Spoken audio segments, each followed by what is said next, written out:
Pwede.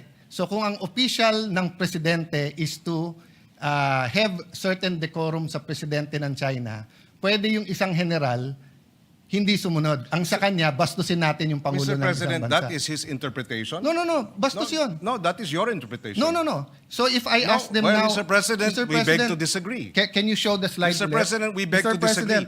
The Department of National Defense has issued a statement condemning China's remarks, Mr. No, President. we're not talking about... Mr. President, if you look at the DFA, it was also telling Tarriela, but not directly. It says... It was saying, follow the decorum, Mr. President. Mr. President, kung ganyan ang stand natin, then my staff now can show a meme of you. Mr. President... Mr. President, dito ba sa... Let me ask that question. Mr. President, I am not from China. Why will they put a meme? Why will your staff put a meme? No, it's not about towards China. me? It's about decorum. You're comparing apples Mr. and President, oranges, Mr. no. President.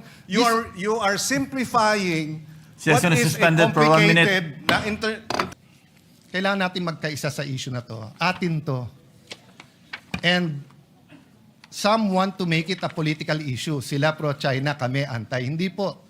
Pare-pareho tayong pro-Philippines. Pero may mga detalye na kailangan pag-usapan natin ng husto. So I'll go straight to the resolution unless you wanna Yes, please. just react. Yeah. To the resolution, Mr. President, is it correct that ang pinagmulan nito ay yung presentation ni Commodore Tarriela na may depiction in caricature or whatever the right name is of President Xi sa presentation niya? Ito ba yung pinagmulan nito? Hindi naman, di ba? Even before that. I think that may be one of the issues raised, but I don't think it began with that, Mr. President. No, Mr. President, because bago po yung yung Chinese ambassador eh. So all the disputes with the former ambassador, kung meron man, was covered by the 19th Congress eh. Kompleto naman tayo ng resolution eh.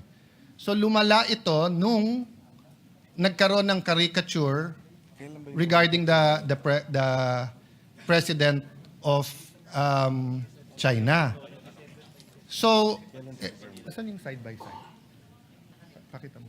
So, siguro ito question ko. Let's, with your permission, Mr. President, Senator Pangilinan, let's focus on Commodore Tarriela muna, no? Let me state this for the record muna, ha? I don't doubt his patriotism. I don't doubt his contribution to the cause. At lahat ng ginawa niya na opisyal at tama, wala akong problema. Okay. This is one picture. Pero nasan yung picture ni Presidente na nung sa ASEAN ba yon o sa APEC? Hindi, yung nilapitan niya bigla si President Xi. Meron ka nun, di ba? Ito muna. Ano sa dalawa ang opisyal ng Pilipinas? Yung mag-usap tayo, magdebate, ipaglaban natin atin, pero sa simbolo ng watawat at sa simbolo ng Pangulo ng bawat bansa, cordial tayo, or ang official ba natin ay umikot tayo at gumawa tayo ng mga caricature at siraan natin ang image ng presidente ng kabila? Which is our official policy? If I may just clarify, Mr. President, because the mention of the caricature.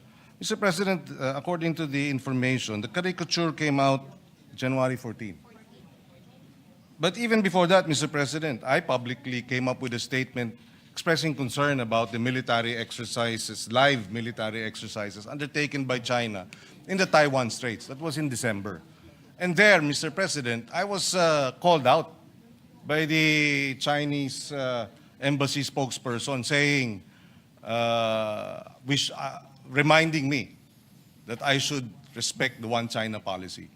And so the issue of Tarriela cannot be isolated, Mr. President. Okay. So, and therefore, if I answer this, it is simplifying, Mr. President, the whole resolution into Tarriela's statements. No, it's not, Mr. President. Mr. President, I'll go to the one China policy later on and why you were called out. Because if you remember, the president himself was called out. Exactly, But not Mr. by President. no, because that's their duty. Well, and it is our duty to respond. Yes. Mr. President. Yes. Yes, it's your duty to respond, Mr. President. But To uphold the rights, to uphold our independence, to uphold our freedom of speech, Mr. President. Yes, Mr. President, but one of the red lines of China in their diplomatic relations with any country, including the United States, is the one China policy. That's why when the Speaker of the House of US went to Taiwan, they were called out. And there was no issue. Mr. And, President, and they called, Mr. President, let me finish. Yes, yes. They called, and there was a debate. When President Bongbong said we have to prepare, President BBM, nag-statement. So, wala namang issue eh. Eto stand natin, eto stand nila. Except that, What's Mr. the President, issue there? my experience with Chinese statements, Mr. President, is that they tend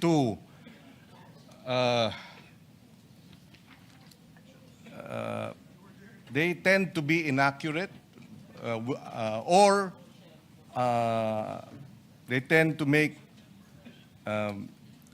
wrong, false accusations. Mr. President, I was chairperson of the Council of Asian Liberals and Democrats. Our organization was blacklisted by China. And the accusation was that the Council of Asian Liberals and Democrats, of which I was chairperson, was supporting Taiwanese independence, which was a lie, Mr. President. So I've had experience with Chinese public statements that are false because it serves their interests to promote their one China policy. We respect their one China policy. When I expressed concern about the live military exercise, I did not speak about Taiwan's independence, or I did not speak about, at least from my point of view, it had nothing to do with the one China policy. We were just expressing concern that the live military exercises are creating tension and escalating tension in our region. There was no mention of one China policy, and then they come in and then remind me. No, Mr. President, That is a standard reminder because they consider Taiwan and the waters in between to be part of China. So, put it another way, Mr. President.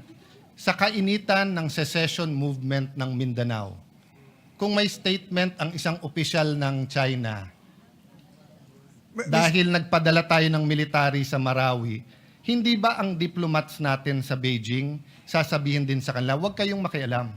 Kasi one Philippines to eh. Ang Mindanao ay hindi independent. Mr. President, I beg to disagree with the comparison. I think, again, ano yan, Atis at Santol, Mr. President. Iba yung sitwasyon dun sa Mindanao, iba naman ang sitwasyon dito sa Taiwan Straits, Mr. President. Mr. President, that's a very, For example, we have about 200,000 overseas Filipinos in Taiwan. And so these live military exercises are a concern because an accident could lead towards, a shooting war, which we would, for the sake of our Filipinos overseas, we would like to ensure that nothing like that happens. No, I agree with you, Mr. President. And I agree with your statement, and I agree na sana hindi invade yung Taiwan. What I'm saying is it's the duty of their diplomats na sumagot. So if there were 200,000 Chinese in Mindanao, and we had live exercises, i-invade yung Marawi, yung ating diplomat ay aangal pa rin sa Beijing because it's their duty. Diba? But to move on from that, Mr. President, okay. Going back to Commodore Tarriela, sa resolution nyo po kasi nakalagay dito in their performance of the official duties. So, tinanong ng ambassador ng China sa DFA, official ba yan? Which is tama and normal.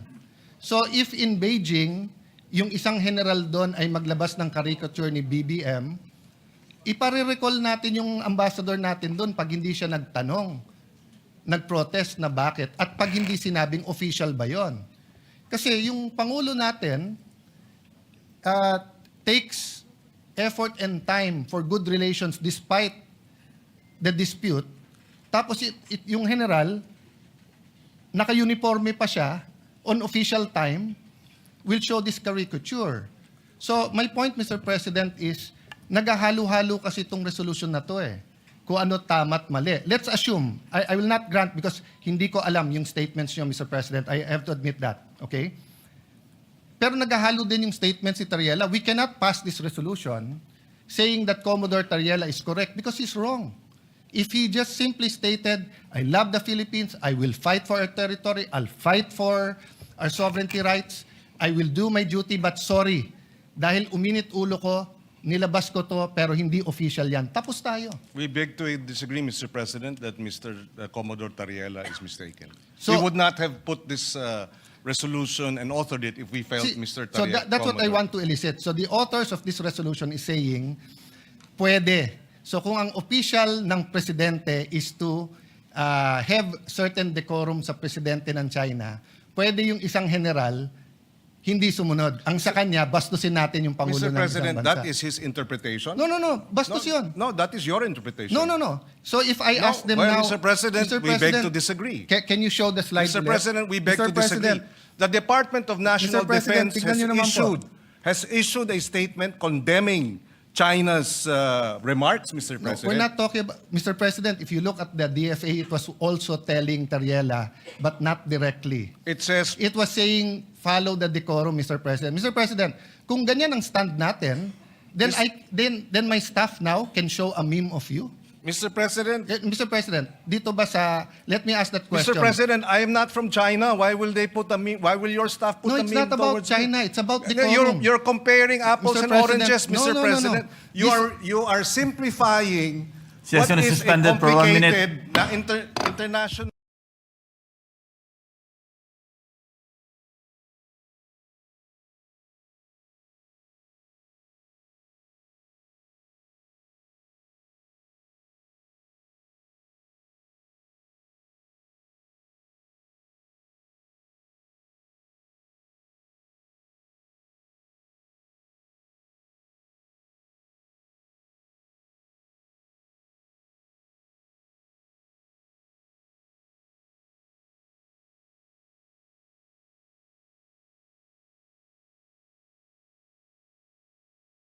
Kiko, and to you. I think we were just making a point. I will speak after him. No, Mr.